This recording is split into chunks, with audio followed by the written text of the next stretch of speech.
If you're the second preferred vehicle from a customer, you're the first one they're not buying. We can see it as a threat, we can also see it as an opportunity.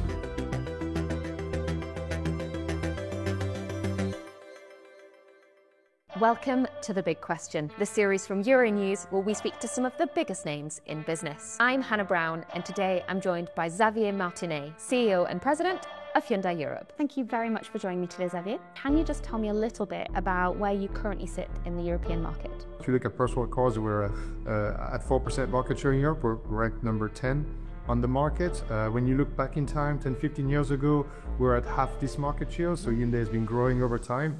And there's a lot of challenges right now in the car industry, everywhere in the world, in Europe in particular. So we can see it as a threat. We can also see it as an opportunity to try to move the needle a little bit more in the coming years. And where do you see the real opportunities for growth for Hyundai in Europe? Europe is fundamental for us. There are some markets where we're really top 5, and some markets where we're like way behind that. The Tucson, for example, is an icon in the CSUV segment. ID.5 is also doing a great job.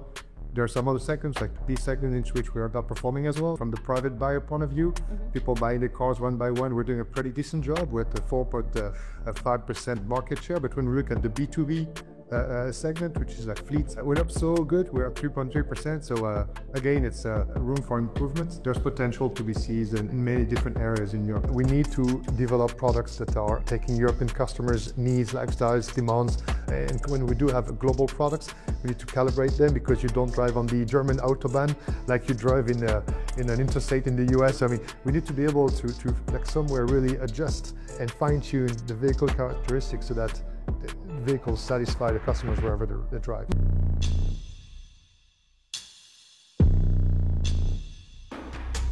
You're producing battery electric, hybrid, plug-in hybrids and combustion engine cars still. What trends are you seeing among your customers? So a quarter of our sales are coming from battery electric vehicles and plug-in hybrid.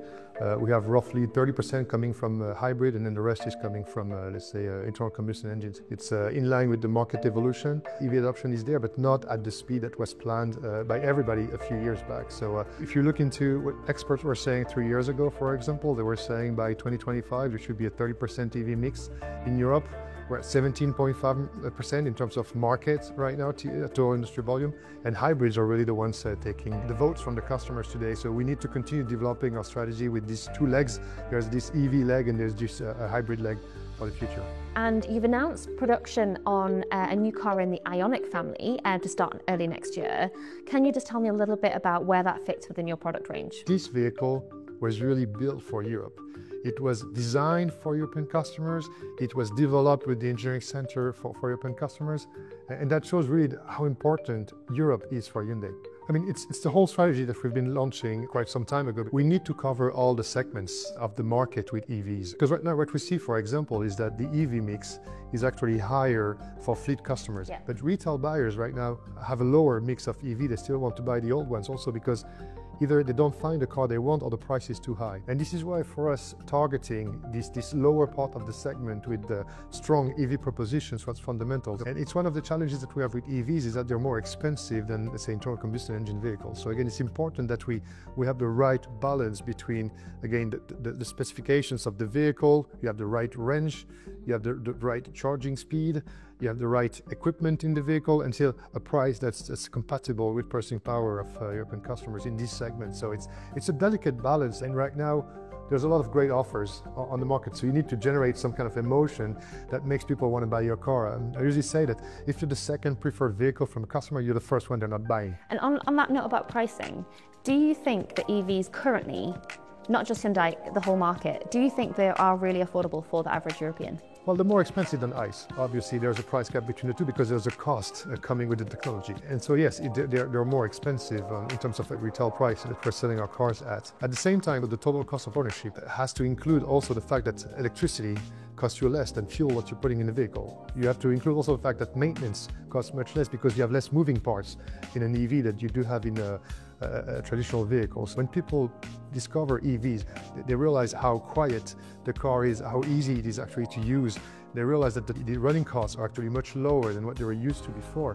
When people buy an EV, they rarely go back. For the vehicles that you're currently still producing in Korea, if you shifted more of that production to Europe, you'd avoid the EU import tariffs. And do you think that would really help your ability to be competitive in the market? We have two plants serving Europe. We have the one in Czech Republic, which has a capacity of 330,000 units per year. We have the one in Turkey with a capacity of like 230,000 units a year, roughly. So the Czech plant was historically also EV ready. I mean, we've been producing the Kona EV in the Nozovice plant for several years. We're just investing right now to make the Turkish plant also EV ready. Last year, 79% of the vehicles were sold in the region were coming from these two plants. This year we should be around 70% because we lost the Inster coming from Korea, and the success is really much increasing the share of, let's say, production coming from Korea. But I mean, it sounds easy, like to switch production from one plant to another, but it's always more complex than that because it's a factory, but then you have the ecosystem with the suppliers all around. Never say never, but for the moment, there's no third plan for Europe on the table. The key thing is really finding the right products that are really the ones made for Europe with the right volumes, because again, you need to generate the economics that justify the investment. We've started building EVs in Europe with Kona, for example. Kona EVs are, let's say, a historical success story in Europe. Hopefully, the production version of Concept 3 will also be the next success story of EVs in Europe. Finally, talk to me about hydrogen-powered cars. And when you look at the potential of hydrogen vehicles in Europe, you're like, potential is not really present. It's true. But at the same time, we're not just developing one car. We're developing a car, bus, truck. And when you look at our plant in Savannah, Georgia, in the US, we're also producing our own hydrogen. So at the end of the day, you're not talking about one car, you're talking about an ecosystem. It's something that we definitely want to continue investing on. EVs are one great way to electrify the car park.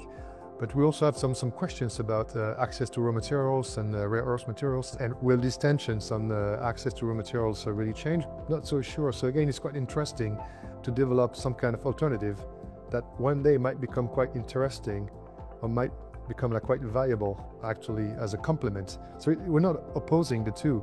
We're just saying it's good to have like different solutions to decarbonize the car industries. And what right now do you think are the barriers? The infrastructure. You don't have that many charging stations. So, and again, like the charging stations for hydrogen cost a lot more than electricity. Again, it's why we don't see these technologies as opposing technologies, but they might complement each other. So that's why we've announced it that by 2027, when we talk to European customers, every single Hyundai model in Europe will have at least like a hybrid powertrain or a plug-in hybrid powertrain or a full EV powertrain or hydrogen powertrain. And I think it's really like one of the interesting propositions that Hyundai is making to customers in Europe. Brilliant. Well, thank you so much for your time today, and thank you for joining me on The Big Question. Thank you, Anna.